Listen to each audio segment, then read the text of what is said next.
À 11h47 du matin, le 29 novembre 1943, le sergent d'état-major Eugène Moran s'accroupit à l'intérieur de la section de queue du B-17F Rikki Tikkabi, alors que les tirs antiaériens allemands déchiraient le fuselage à 20 000 pieds au-dessus de Brême.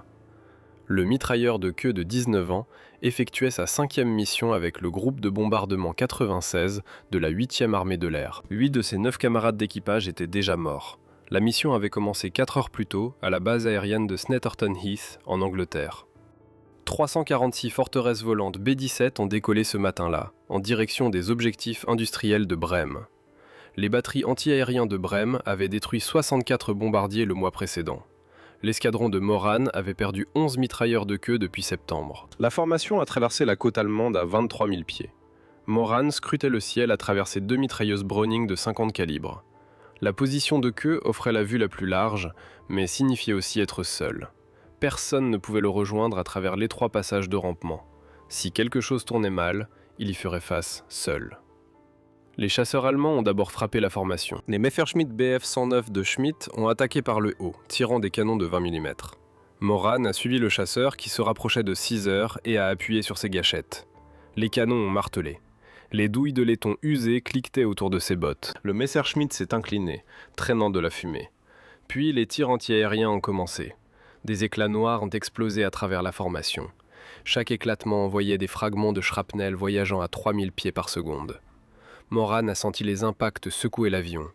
L'interphone s'est coupé. Par sa fenêtre, Moran a regardé Rikki Tikkabi glisser vers l'arrière de la formation. Les chasseurs allemands ont essaimé. D'autres obus de canon ont martelé le fuselage. Moran a riposté, mais les chasseurs venaient de tous les angles. Une énorme explosion a secoué l'avion. La section du nez a disparu dans les flammes. Le bombardier, le navigateur, le pilote, le copilote et l'ingénieur de vol avaient disparu. 3 autres membres d'équipage dans la section de taille sont morts quand un autre obus a déchiré le compartiment radio. Seuls Moran et le navigateur restaient en vie. Le navigateur s'est éjecté. Moran était seul. Il a saisi son parachute. Il était déchiré. Des trous de balles criblaient la soie du dôme. Les sangles du harnais étaient déchirées. Il ne s'ouvrirait pas. Il n'avait aucun moyen de s'échapper. Puis est venu le coup qui a tout changé. Un tir anti-aérien direct a sectionné la section de queue. L'explosion était assourdissante. Tout l'ensemble de la queue s'est détaché du fuselage. Moran a senti la secousse soudaine alors que la gravité prenait le dessus. Il tombait, toujours à l'intérieur de la section de queue, à 20 000 pieds au-dessus de l'Allemagne, sans parachute. La queue n'est pas tombée droit vers le bas. Les stabilisateurs verticaux et horizontaux agissaient comme des ailes. La section a commencé à planer, tournant lentement. Moran a agrippé les poignées de son canon. Aucun manuel ne couvrait ce qu'il fallait faire quand votre avion se casse en deux. Par sa fenêtre, il a vu des chasseurs allemands tourner en cercle. Il supposait que tout le monde était mort, mais Moran était vivant, et son canon fonctionnait toujours. Il a visé un chasseur qui passait en piqué. Il a tiré. Les traceurs ont tracé un arc à travers le ciel. Le pilote allemand s'est incliné. Surpris que la section de queue sectionnée tire en retour. Moran a continué à tirer. La section de queue a poursuivi son étrange glissade vers le bas, tournant lentement, descendant à travers le ciel allemand froid. Si vous voulez voir comment ce mitrailleur de queue a survécu à une chute de 4000 mètres, veuillez appuyer sur ce bouton j'aime. Cela nous aide à partager plus d'histoires comme celle-ci. Et abonnez-vous si vous ne l'avez pas fait. Retour à Moran. Les équipes anti-aériens allemandes au sol ont vu la section de queue tomber. Ils ont ouvert le feu. Il était tiré dessus par des chasseurs au-dessus et des batteries anti-aériens en dessous alors qu'il tombait à l'intérieur d'une section de queue sectionnée. L'altimètre fonctionnait toujours. 19 000 pieds, 18 000. Le sol se rapprochait. La tête de Moran a heurté son viseur. Le sang a coulé dans ses yeux. Ses côtes se sont écrasées contre les supports de canon, mais il n'a pas lâché les canons. 16 000 pieds, 15 000, arbres en dessous, champs. La ville de Psych, 12 000 au sud de Brême, 14 000 pieds, 13 000. Il a essayé le panneau d'échappement. Il ne bougerait pas. Le cadre s'était déformé. Il était enfermé à l'intérieur d'un cercueil métallique tombant à plus de 100 000 à l'heure. 12 000 pieds, 11 000. La rotation l'a pressé contre la cloison. Les plombages en or et ses dents ont sauté sous la pression. 10 000 pieds, 9 000. Les arbres étaient proches maintenant. La glissade de la section de queue s'aplatissait légèrement. Les stabilisateurs faisaient quelque chose. 8 000 pieds, 7 000. Moran s'est préparé. Aucun moyen de diriger, aucun moyen de ralentir, aucun moyen de s'échapper. 6000 pieds, 5000. La forêt en dessous se précipitait à sa rencontre. 4000 pieds, 3000. La section de queue s'est précipitée vers la forêt à l'extérieur de Psyche. Moran pouvait maintenant voir les sapins individuels. Leurs branches se tendaient vers le haut comme des doigts noirs. La section tournait toujours, planait toujours à un angle raide, mais la gravité gagnait. 2000 pieds, 1000. L'impact est venu sans avertissement. La section de queue s'est écrasée dans les cimes des sapins. Les branches se sont cassées, le bois a explosé. Le cadre métallique a grincé. Le stabilisateur vertical s'est accroché à un tronc épais et toute la section a pivoté, ralentissant. D'autres branches se sont cassées. La queue a fait des tonneaux à travers la canopée, perdant des morceaux de peau d'aluminium. Puis elle a heurté le sol. L'impact a enfoncé la tête de Moran dans son viseur. Son crâne s'est fissuré. Le sang a coulé de son cuir chevelu. Ses côtes, déjà fracturées par la descente en rotation, se sont complètement cassées. Les deux avant-bras se sont cassés contre les supports de canon. La douleur était immédiate et accablante, mais il était vivant. Moran a essayé de bouger. Ses bras ne répondaient pas. Cassé. Sa poitrine criait à chaque respiration. Côte cassée. Sa tête pulsait. Crâne écrasé. Le sang remplissait ses yeux. Il ne pouvait pas voir clairement. Il a entendu des voix allemandes, des pas craquant sur le sol de la forêt. Quelqu'un venait. Deux hommes sont apparus à travers l'épave. Ils portaient des vêtements en lambeaux, pas des uniformes de la Wehrmacht, pas du personnel de la Luftwaffe. C'étaient des prisonniers de guerre serbes qui travaillaient à proximité quand ils ont vu la section de queue tomber. Les deux hommes étaient médecins, capturés par les Allemands des années auparavant. Ils avaient été forcés de travailler dans des camps de travail. Quand ils ont vu la section de queue américaine s'écraser dans les arbres, ils ont couru vers elle. Ils s'attendaient à trouver un cadavre. Au lieu de cela, ils ont trouvé Moran, à peine conscient, se noyant dans son propre sang. Les médecins serbes n'avaient pas d'équipement, pas de médicaments, pas de pansements, mais ils avaient une formation. Ils ont tiré Moran de l'épave et l'ont allongé sur le sol. Un médecin a maintenu la tête de Moran immobile, tandis que l'autre vérifiait ses blessures. Crâne écrasé, avant-bras cassé, côte cassée, saignement interne probable. Les médecins savaient que les patrouilles allemandes arriveraient bientôt. Ils ont travaillé rapidement. L'un d'eux a utilisé des bandes de tissu déchirées de sa propre chemise pour lier les bras de Moran. L'autre a appliqué une pression sur la blessure à la tête, essayant d'arrêter le saignement. En quelques minutes, des soldats allemands sont apparus. Ils ont entouré le site du crash avec des fusils levés. Quand ils ont vu Moran, à peine respirant, couvert de sang, ils ont baissé leurs armes. Cet homme n'était pas une menace, il était à peine vivant. Les soldats allemands ont chargé Moran sur une civière. Les médecins serbes ont insisté pour l'accompagner. Les Allemands ont accepté. Ils ont transporté Moran à l'hôpital militaire de Brême, la même ville qu'il avait bombardée quelques heures plus tôt. À l'hôpital, les médecins allemands ont examiné Moran. Ils ont secoué la tête. Ses blessures étaient catastrophiques. Le crâne écrasé seul aurait dû le tuer. Les côtes cassées avaient perforé ses poumons. Ses avant-bras étaient fracassés. Il avait perdu d'énormes quantités de sang. Selon tous les critères médicaux, il aurait dû être mort. Mais les médecins serbes ont refusé d'abandonner. Ils sont restés avec Moran toute la nuit, surveillant sa respiration, vérifiant son pouls. Le personnel médical allemand, malgré les ordres de prioriser leurs propres blessés, a fourni les fournitures qu'ils pouvaient épargner. Moran s'endormait et se réveillait. Quand il était éveillé, la douleur était insupportable. Quand il était inconscient, il rêvait de tomber. Toujours tomber. La section de queue tournant, le sol se précipitant, les arbres. 3 jours ont passé, puis 4. L'état de Moran s'est stabilisé. Le crâne écrasé a commencé à guérir, bien que la pression sur son cerveau restait dangereuse. Ses côtes ont commencé à se rétablir. Ses avant-bras restaient inutiles, mais les os se fixaient. Le 5e jour, des officiers du renseignement allemand sont arrivés. Ils voulaient des informations. Objectif de bombardement, tactique de formation, fréquence radio. Moran ne leur a rien donné. Grade, nom, numéro de série, c'était tout. Les interrogatoires ont continué pendant 2 semaines. Les Allemands ont tout essayé. Menaces, promesses d'un meilleur traitement, longue période d'isolement. Moran n'a rien dit. Finalement, ils ont abandonné. Le 14 décembre 1943, les gardes allemands ont chargé Moran sur un camion avec d'autres prisonniers. Le camion a voyagé vers l'est à travers l'Allemagne pendant 3 jours. Moran était assis à l'arrière avec 14 autres prisonniers américains.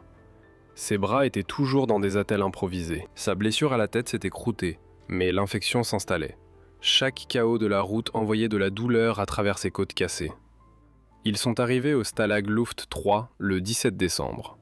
Le camp contenait 10 000 aviateurs alliés dans des baraquements en bois entourés de barbelés et de tours de garde. Les gardes ont fouillé chaque prisonnier à la porte.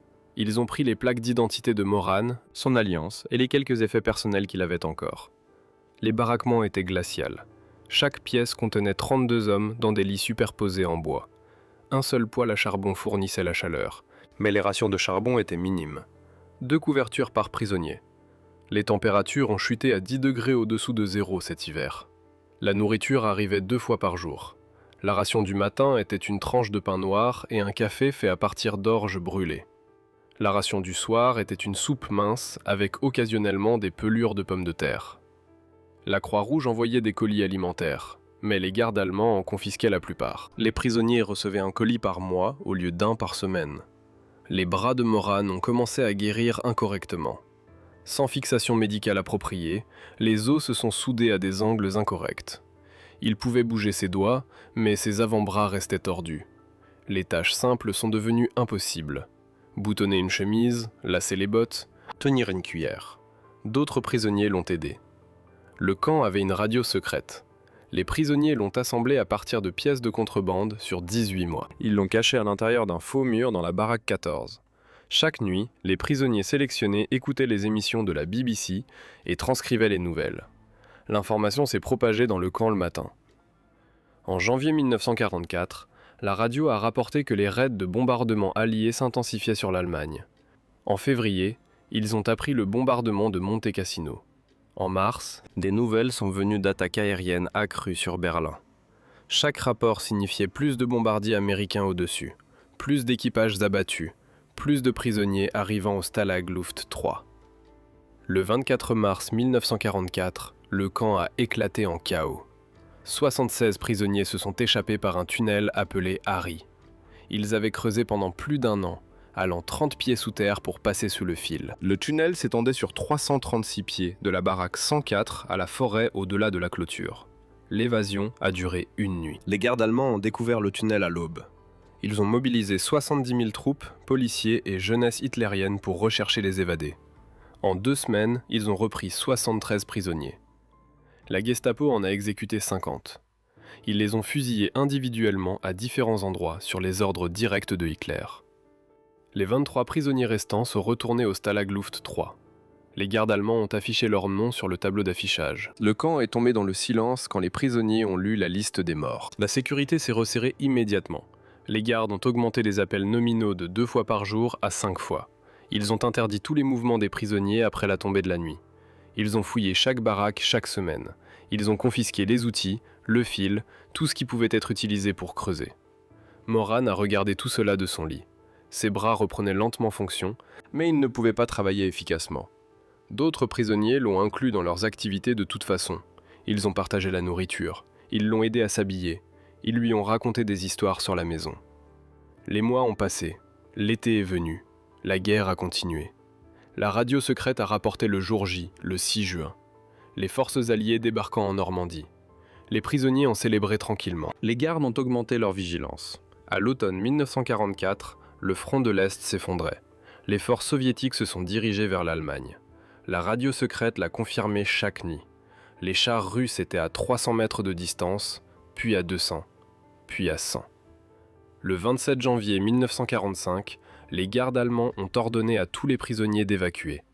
Les soviétiques étaient à 50 miles du camp. La marche a commencé à 4 heures du matin dans un blizzard. 10 000 prisonniers ont formé des colonnes sur la route à l'extérieur de Stalag Luft 3. Chaque homme portait une couverture et toute la nourriture qu'il pouvait trouver. Les gardes n'ont distribué aucune ration supplémentaire. La température était à 15 degrés au-dessous de zéro. Les gardes allemands leur ont dit qu'ils marchaient vers l'ouest, loin de l'avancée soviétique. Ils n'ont pas dit jusqu'où. Ils n'ont pas dit où ils allaient. Ils ont dit que quiconque prendrait du retard serait abattu. La colonne s'est mise en route à l'aube. Le bras de Moran faisait encore mal des blessures 13 mois plus tôt.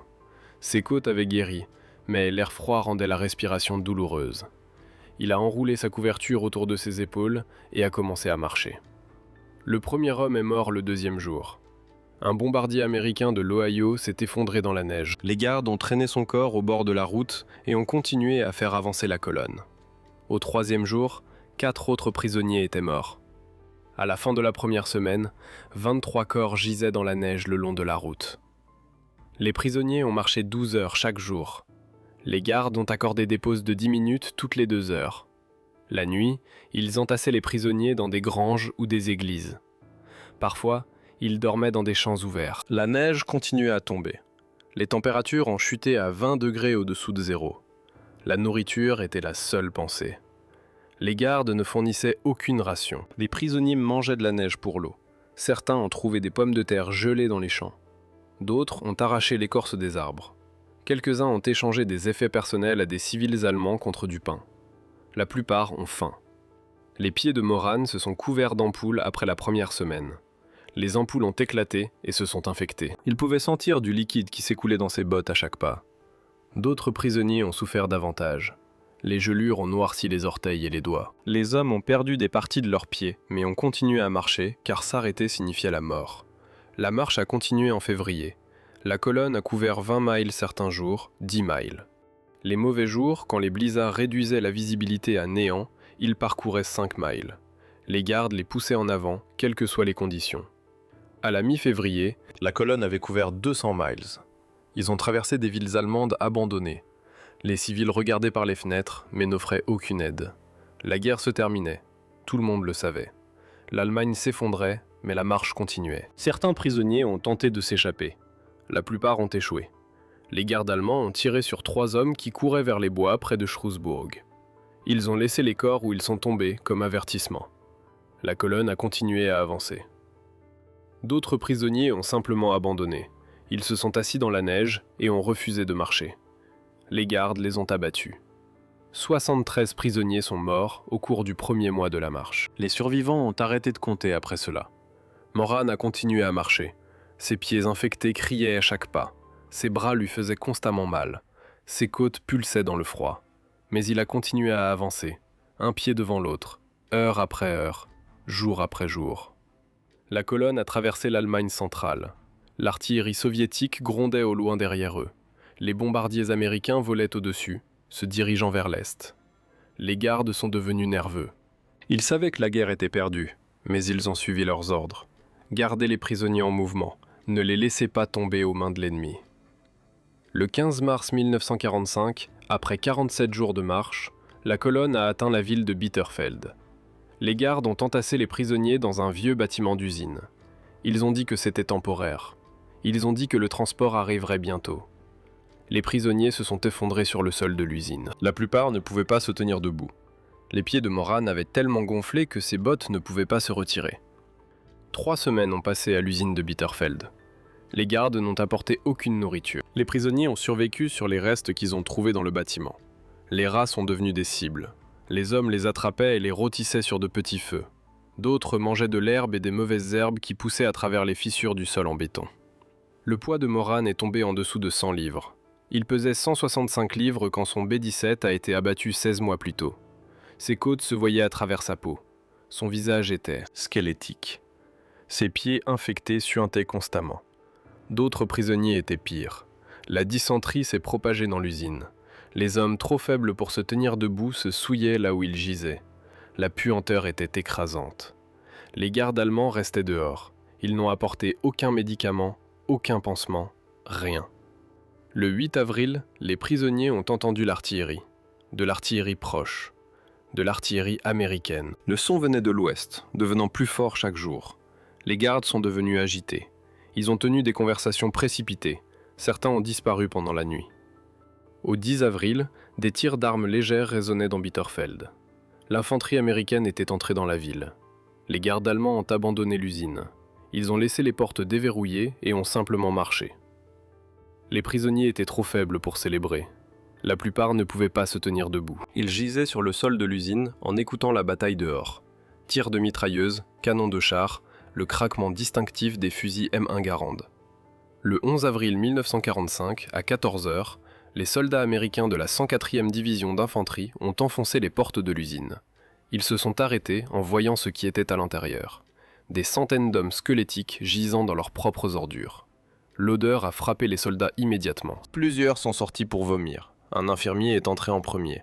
Il s'est déplacé de prisonnier en prisonnier, vérifiant les pouls, évaluant les conditions. Quand il a atteint Moran, il a secoué la tête. Le garçon de ferme du Wisconsin respirait encore à peine. Son pouls était faible, ses pieds étaient gangreneux, son corps s'arrêtait. Les infirmiers ont appelé des civières. Ils ont porté les prisonniers dehors vers les ambulances qui attendaient. Moran a dérivé entre la conscience et l'inconscience pendant le transport. Il se souvenait d'avoir vu des drapeaux américains. Il se souvenait d'avoir entendu l'anglais. Il se souvenait d'avoir pleuré. L'hôpital de campagne était à 15 miles à l'ouest. Les médecins de l'armée ont travaillé toute la nuit pour traiter les prisonniers libérés. Ils ont coupé les bottes de Moran. Ses pieds étaient noirs de nécrose. Les médecins ont envisagé l'amputation, mais ont décidé d'essayer d'abord de les sauver. Ils ont rempli Moran de médicaments à base de sulfamide et de pénicilline, ils ont nettoyé ses blessures, ils lui ont donné du plasma, ils ont stabilisé son état. Le 13 avril, ils l'ont transféré à un hôpital plus grand en France. La récupération a pris des mois. L'infection dans ses pieds s'est lentement dissipée.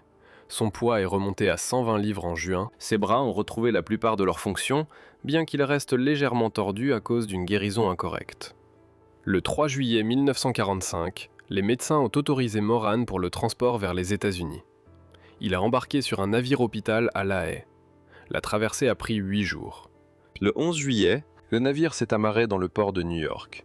Moran se tenait sur le pont alors que la Statue de la Liberté venait en vue. Il avait été absent pendant 2 ans et 9 mois. Il avait volé 5 missions de combat. Il était tombé de 4 miles à l'intérieur d'une section de queue sectionnée. Il avait survécu 17 mois en tant que prisonnier de guerre. Il avait marché 600 miles à travers un hiver allemand. Il avait 21 ans. Le navire s'est amarré au quai 90. Le personnel de l'armée a aidé les prisonniers à descendre la passerelle. Les foules ont applaudi derrière les barrières. Quelqu'un a joué l'hymne national sur les haut-parleurs. Moran ne pouvait pas arrêter de pleurer. Il était à la maison. De New York, Moran a voyagé en train jusqu'au Camp Kilmer dans le New Jersey. Les médecins de l'armée ont effectué des examens médicaux complets sur tous les prisonniers rapatriés. Ils ont documenté chaque blessure, chaque cicatrice, chaque effet durable de la captivité. Le rapport médical de Moran remplissait 11 pages. Crâne écrasé avec fracture guérie. Les 2 avant-bras mal guéris à des angles de 15 degrés. 6 côtes avec d'anciennes lignes de fracture. Douleur chronique au bas du dos due à la compression de la colonne vertébrale lors de la chute. Lésions nerveuses dans les 2 pieds dues aux gelures et à l'infection. Lésions organiques induites par la malnutrition. Troubles de stress post-traumatique. Les médecins ont recommandé 3 mois de traitement supplémentaire. Moran a refusé. Il voulait rentrer à la maison. Il voulait voir sa famille. Il ne les avait pas vus depuis octobre 1942, près de 3 ans plus tôt. Le 25 juillet, l'armée lui a accordé 30 jours de congé. Il a pris un bus pour le Wisconsin. Le trajet a pris 2 jours. Il a dormi la plupart du temps, se remettant encore de ses forces. Sa famille l'a rencontré à la gare routière de Soldiers Grove. Sa mère ne l'a pas reconnu au premier abord. L'homme squelettique qui descendait du bus ne ressemblait en rien au fils dont elle se souvenait. Quand elle a réalisé que c'était Eugène, elle s'est effondrée. Son père l'a rattrapé. Moran a passé août à la maison, dormant dans son ancien lit, mangeant la cuisine de sa mère, marchant dans la ferme qu'il avait quittée 3 ans plus tôt. Les voisins visitaient quotidiennement. Ils posaient des questions. Comment c'était ? Les Allemands étaient-ils cruels ? Avez-vous tué quelqu'un ? Comment avez-vous survécu à la chute ? Moran a répondu à certaines questions. D'autres, il ne pouvait pas. Certains souvenirs étaient trop crus. La section de queue qui tournoyait, le vent qui criait, les corps de ses camarades d'équipage, la marche de la mort, l'usine de Bitterfeld. Le 1er septembre 1945, Moran est retourné au service actif au camp McCoy dans le Wisconsin. La guerre avec le Japon s'était terminée 2 semaines plus tôt. L'armée se démobilisait rapidement. Des millions de soldats étaient licenciés. Les papiers de congé de Moran sont arrivés le 1er décembre. Rang final, sergent-chef. Date de service, octobre 1942 à décembre 1945. Mission de combat, 5. Statut honorablement libéré. Ces médailles sont arrivées séparément. 2 cœurs pourpres pour les blessures reçues au combat.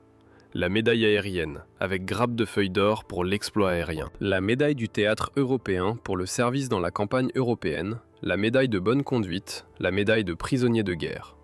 Aucune médaille n'existait pour tomber de 4 miles à l'intérieur d'une section de queue sectionnée, tout en tirant sur les combattants ennemis.